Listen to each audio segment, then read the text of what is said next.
मेरे प्यारे बच्चों, गुड मॉर्निंग। क्लास 10 कैसे हो आप लोग? पढ़ाई कर रहे हो बढ़िया से? मैं आशा करता हूँ आप लोग बढ़िया से पढ़ रहे होंगे। और मैं आप लोगों को लाइट चैप्टर पढ़ा रहा हूँ ना।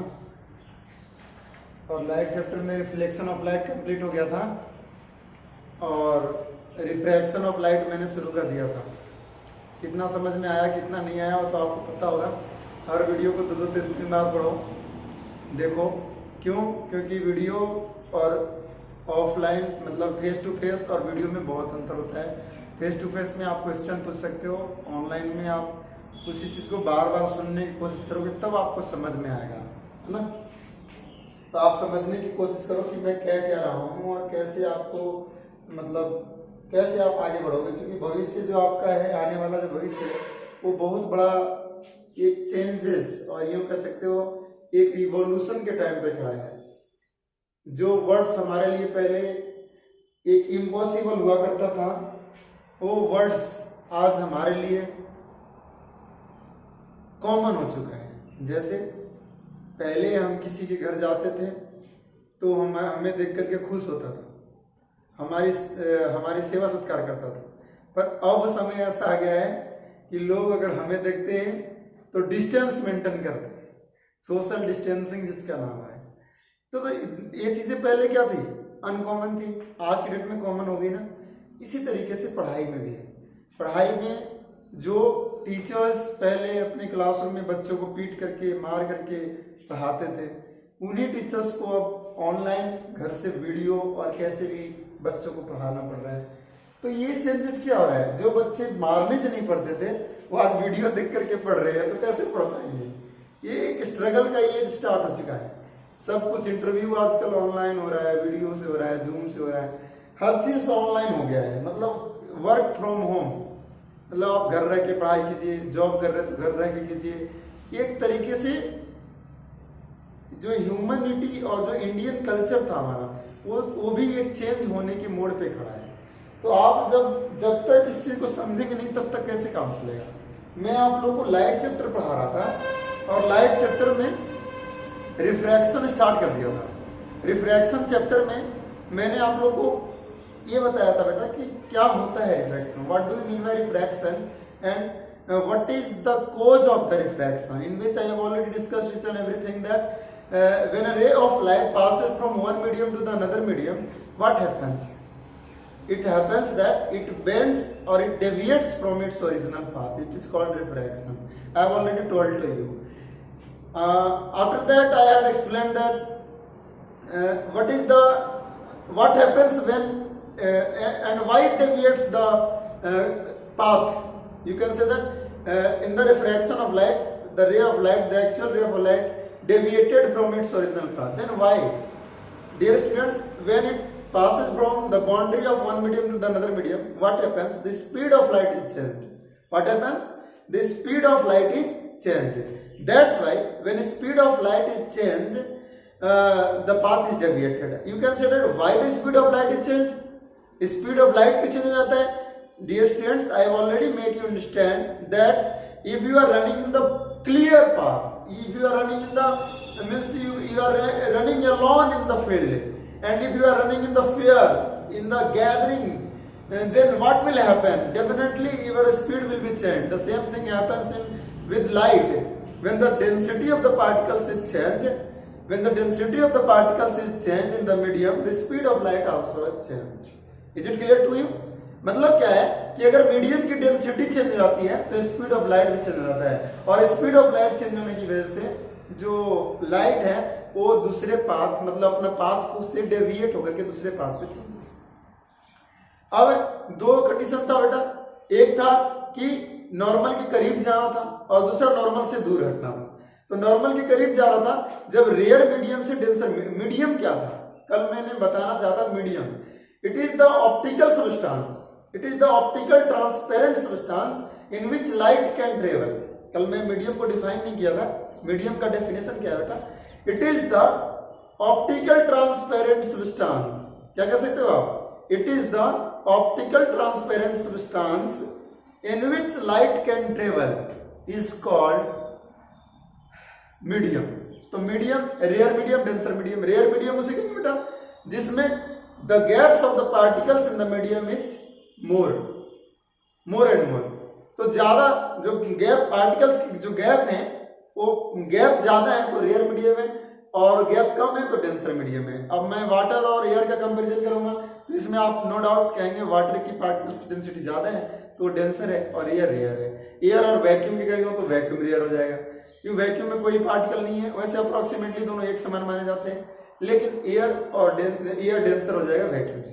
तो ये कंपैरिजन था, ये मैंने कल आपको ऑलरेडी बता दिया था कि जब रेयर मीडियम से डेंसर मीडियम में आता है तो नॉर्मल के करीब आता है, जब डेंसर मीडियम से रेयर मीडियम में आता है तो नॉर्मल से दूर हटती है वो रिफ्रैक्टेड रे। और जो थर्ड केस था जो नॉर्मली फॉल कराते हैं तो उसमें कोई भी रिफ्रैक्शन नहीं होती, सीधे निकल जाती है, मतलब without any deviation it passes out. After that मेरे प्यारे बच्चों, मैंने शायद यहीं तक कल डिस्कस किया था। आज का जो हमारा टॉपिक है वो बहुत ही इंपॉर्टेंट है और प्लस में न्यूमेरिकल पॉइंट ऑफ व्यू से बहुत जरूरी है। आज जो हम आज पढ़ने वाले हैं वो है रिफ्रैक्टिव इंडेक्स। क्या पढ़ेंगे आज? Refractive index. तो मेरे प्यारे बच्चों आज तारीख है 27, आई होप 28/05/2020 और टॉपिक हमारा लाइट चल रहा है जिसमें रिफ्रैक्शन हम लोगों ने शुरू कर लिया है। ये लेक्चर नंबर 2 है और आज जो हम पढ़ेंगे वो पढ़ेंगे रिफ्रैक्टिव इंडेक्स।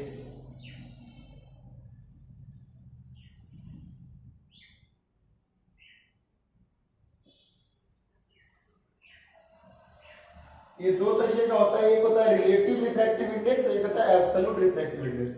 तो सबसे पहले हम पढ़ेंगे absolute refractive index. Absolute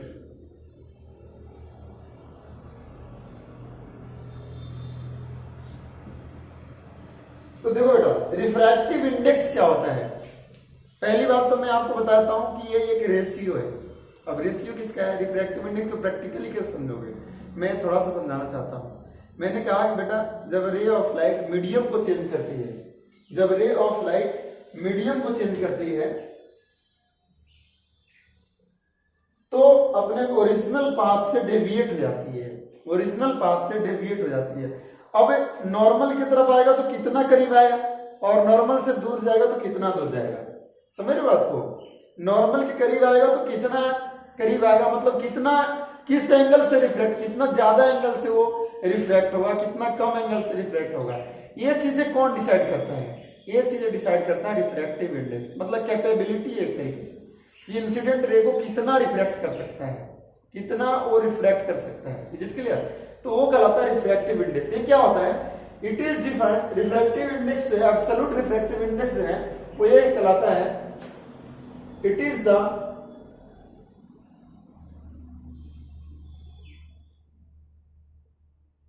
ratio of speed of light, speed of light in vacuum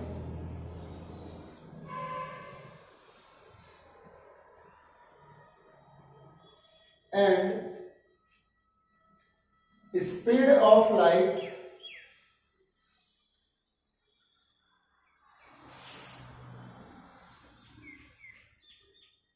in another medium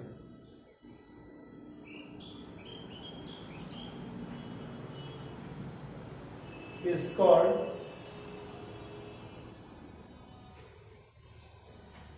absolute refractive index, absolute refractive index।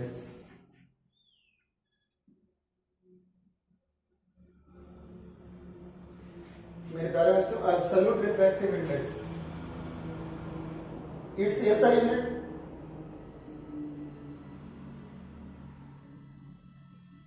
ये चीज फिजिक्स में याद रख लेना। कि बार बार ये चीज रिपीट होगा, और एक कॉमन सेंस वाला क्वेश्चन जरूर पूछता है एक नंबर के क्वेश्चन में कि ऐसा यूनिट, वैसे ही चीजों का ऐसा यूनिट पूछता है जिसका होता ही नहीं है। और हमेशा याद करना फिजिक्स में जब भी रेशियो आ जाए ना तो उसका ऐसा यूनिट नहीं होता, उसका ऐसा यूनिट नहीं होता है। तो इसमें सीधा सीधा लिखेंगे नो यूनिट। क्यों भाई? ये रेशियो है। क्यों? It is ratio. और चूंकि रेशियो है इसलिए इसकी कोई भी यूनिट नहीं होगी। तो मेरे प्यारे बच्चों, इसके बाद इसकी कुछ न्यूमेरिकल डेरिवेशन की बात करते हैं। रिफ्रैक्टिव इंडेक्स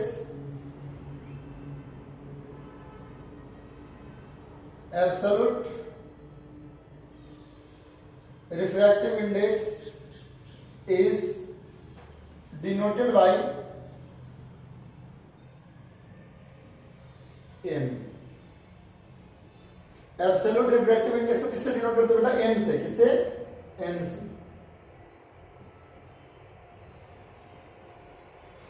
n से डिनोट करते हैं, ठीक है। इसका हिंदी में लिख रहा हूं, हिंदी में लिख रहा हूं। तो देखो बेटा, हमने कहा कि एब्सोल्यूट रिफ्रैक्टिव इंडेक्स बराबर क्या होता है? Speed of light, speed of light in vacuum upon speed of light in second medium.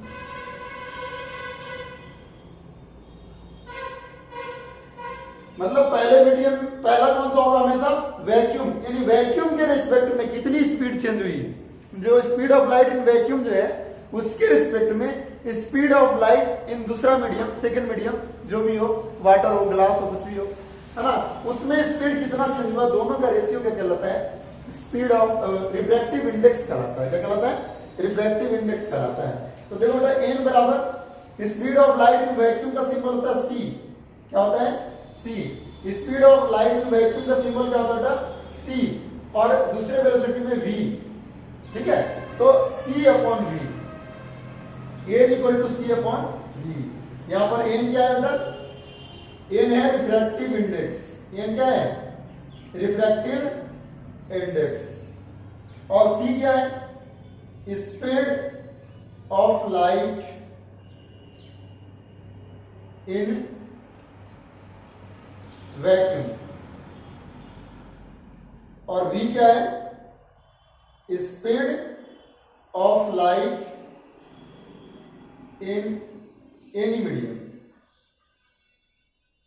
Any medium, ठीक है। अब देखो, इस हिसाब से न्यूमेरिकल भी आते हैं इसी फॉर्मूले पे, किसमें कितना, अगर रिफ्रैक्टिव इंडेक्स देता है तो स्पीड ऑफ लाइट निकालना रहता है, और स्पीड ऑफ लाइट देता है तो रिफ्रैक्टिव इंडेक्स निकालना रहता है। तो एक बार नोट कर लो, रिफ्रैक्टिव इंडेक्स क्या है? कि जो पहले मीडियम में स्पीड है, पहला मीडियम मतलब वैक्यूम, एब्सोल्यूट की बात कर रहा हूं मैं, वैक्यूम में जो स्पीड है ना, और जो दूसरे मीडियम में स्पीड है, ये दोनों का जो रेशियो होगा रिफ्रैक्टिव इंडेक्स चलाएगा।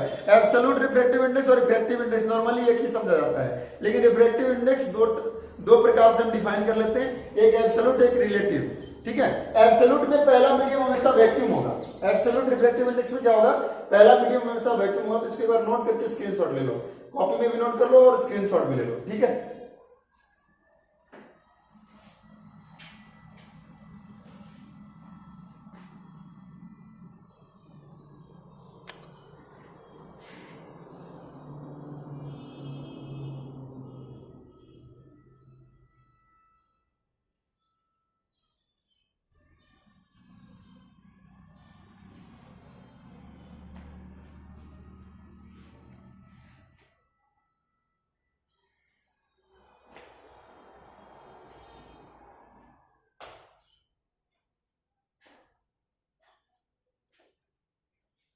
ओके, हाँ। तो मेरे प्यारे बच्चों, अब मैं थोड़ा सा इसको और इलेबोरेट करता हूं।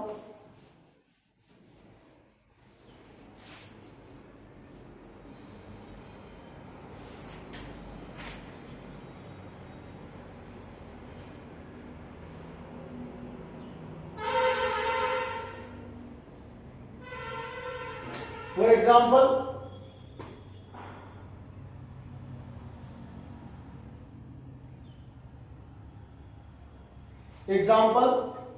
Find the refractive index, find absolute refractive index, absolute refractive index of glass. मान लो मेरे को ग्लास का रिफ्रैक्टिव इंडेक्स निकालना हो, किसका रिफ्रैक्टिव इंडेक्स निकालना हो? ग्लास का। अगर ग्लास का रिफ्रैक्टिव इंडेक्स निकालना है तो हमें पता क्या होना चाहिए बेटा? N,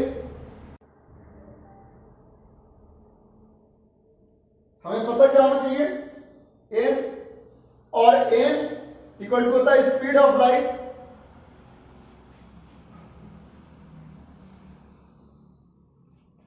in vacuum upon speed of light in glass. ठीक है, तो अब ग्लास में स्पीड ऑफ लाइट कितना होता है ये पता होना चाहिए। तो पहले तो आपको ये भी पता होना चाहिए कि वैक्यूम में स्पीड ऑफ लाइट कितना होता है। तो ये तो मैंने शुरुआत में लाइट जब शुरू किया था तभी बता दिया था आपको कि speed of light in vacuum कितना। बताओ आप लोग खुद ही माइंड में रिकॉल करो, याद है क्या आपको? अगर नहीं याद है तो आपसे मूर्ख कोई भी नहीं है, क्योंकि मैंने ऑलरेडी पहले लेक्चर में बता दिया है।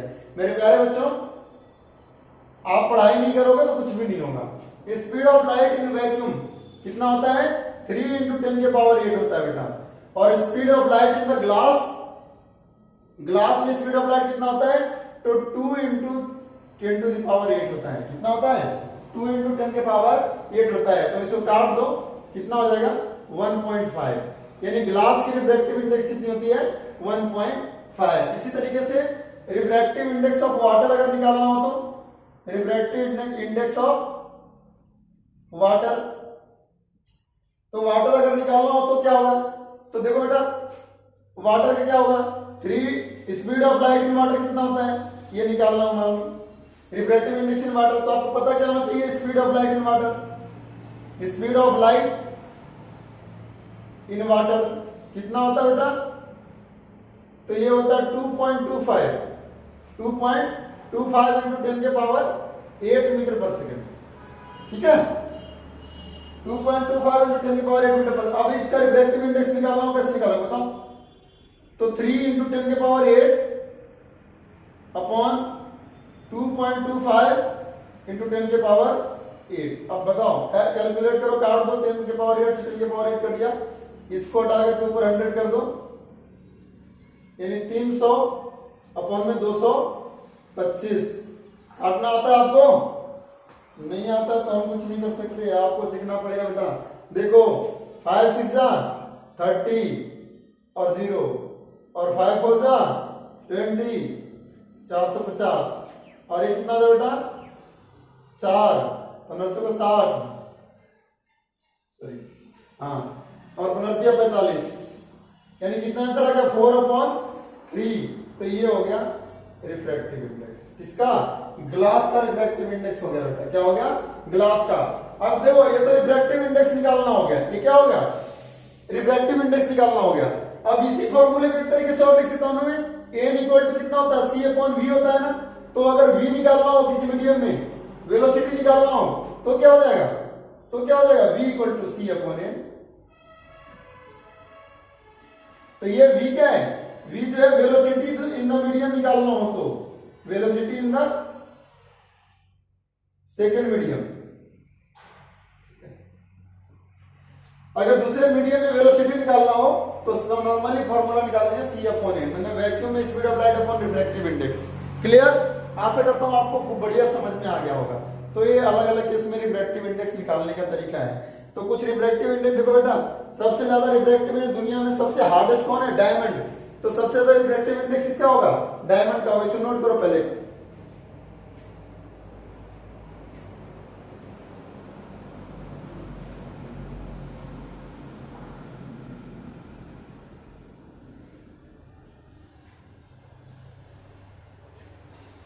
देखो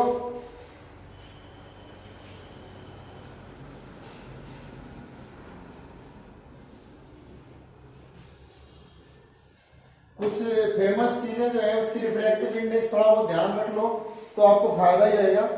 तो देखो, ये ट्रांसपेरेंट मीडियम है,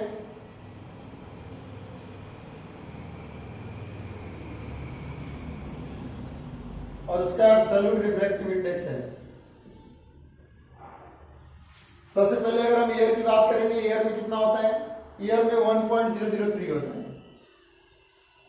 उसके बाद अगर हम बात करेंगे वाटर में, वाटर में कितना होता है? तो वाटर में इसका होता है 1.33। ग्लास में कितना होता है? अभी आपने निकाला था बेटा, बताओ ग्लास में कितना होता है? ग्लास में इसका अभी कितना आया था?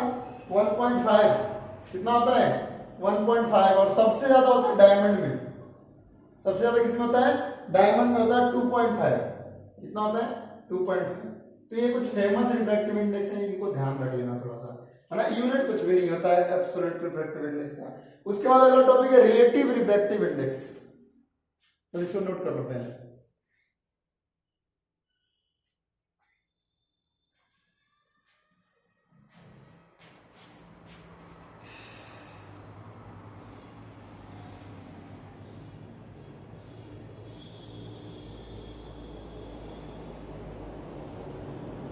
चलो ठीक। उसके बाद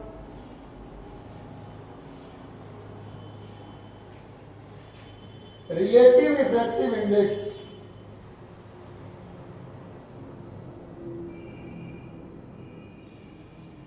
रिलेटिव रिफ्रैक्टिव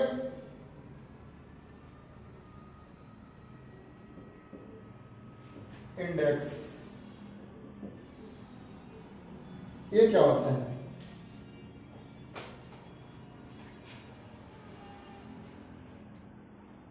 इसमें क्या है कि दोनों मीडियम अलग है। मान लो एक वैक्यूम फिक्स नहीं है। रिलेटिव रिफ्रैक्टिव इंडेक्स के हम जब एब्सोल्यूट रिफ्रैक्टिव इंडेक्स की बात कर रहे थे तो उसमें पहला मीडियम जो था वो वैक्यूम फिक्स था कि वैक्यूम के रेस्पेक्ट में दूसरा। यहां पर हम रिलेटिव रिफ्रैक्टिव इंडेक्स की बात कर रहे हैं, जिसमें वाटर ग्लास से कर सकते हैं, एयर टू ग्लास से कर सकते हैं, ग्लास टू डायमंड का कर, ग्लास टू वाटर का कर सकते हैं। कोई भी एक मीडियम से दूसरे मीडियम में जाने की बात कर सकते हैं। तो ये रिलेटिव रिफ्रैक्टिव इंडेक्स। तो इसका क्या होता है फॉर्मूला? रिलेटिव रिफ्रैक्टिव इंडेक्स को हम डिनोट करते हैं कि किसमें से किसमें। तो n और 1 और 2, मतलब पहला मीडियम क्या है और दूसरा मीडियम क्या है।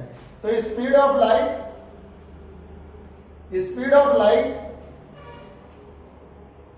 इन द फर्स्ट मीडियम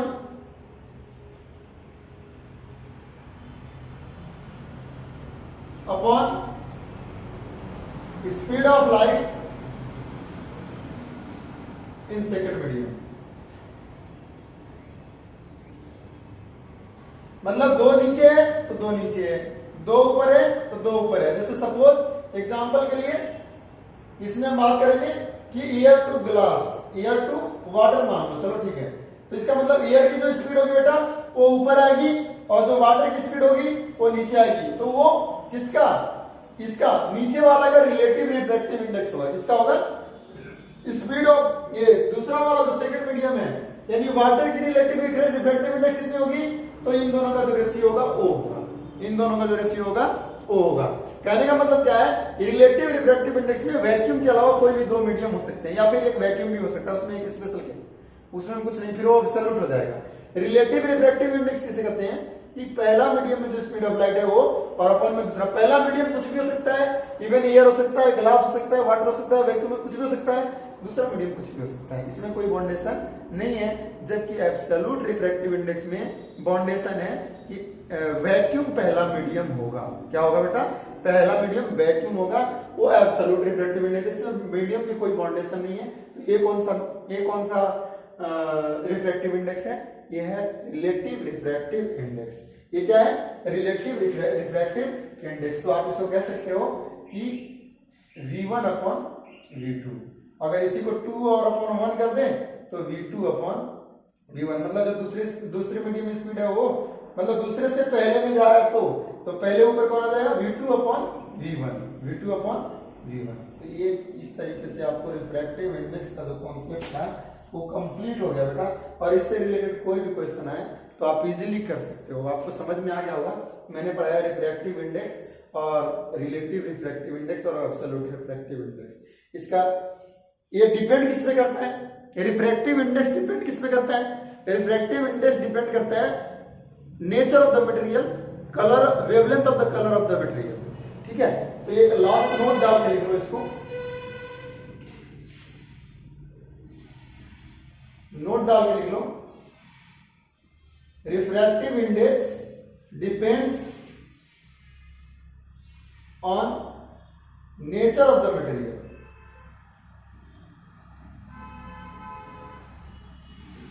मतलब सभी मटेरियल का अलग अलग रिफ्रैक्टिव इंडेक्स होगा क्योंकि उनकी डेंसिटी और ये सारी प्रॉपर्टीज अलग अलग होंगी।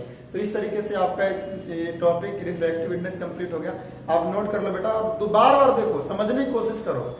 नहीं समझ में आता है मुझे व्हाट्सएप करके मैसेज में बताओ कि सर मेरा ये टॉपिक क्लियर नहीं हुआ, मैं उसको दोबारा करूंगा या पर्सनली आपको बताऊंगा, पर प्लीज आप पढ़ो, इट्स माई ऑर्डर। आप 10th बोर्ड में अच्छे स्कोर कर सकते हो अगर आपने इसको गौर से बार बार पढ़ा तो समझ में आ रहा होगा। नहीं समझ में आ रहा है तो मुझे बताओ, बार बार बताओ। Okay, thank you.